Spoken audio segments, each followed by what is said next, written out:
PSM Makassar memastikan juara Liga 1 BRI 2022-2023 setelah mengalahkan Madura United dengan skor 3-1. Kapten PSM Makassar Wiljan Fluim menggila di laga kontra Madura United pada babak pertama pekan 32 Liga 1 2022/2023. Laga Madura United vs PSM Makassar berlangsung pada Jumat, tanggal 31 Maret tahun 2023, pukul 21.30 WITA.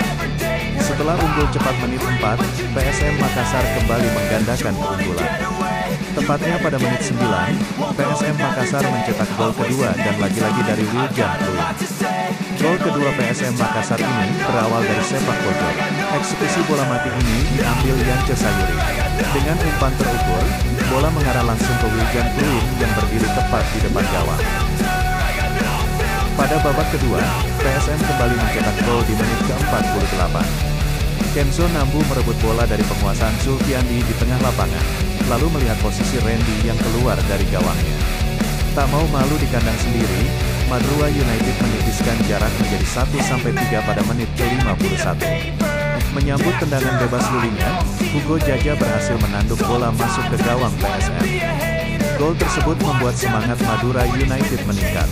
Kledersen nyaris menambah gol di menit ke-64, namun sundulannya membentur tiang. Bola muntah disambar Kwabena Apia, namun penyelesaian akhirnya juga menerpa Mistar. Kemenangan ini membuat PSM memuncaki klasemen Liga 1 dengan 72 poin. Posisi mereka tak akan bisa direbut siapapun hingga akhir musim. Sedangkan Madura United ada di posisi 6 dengan 49 poin.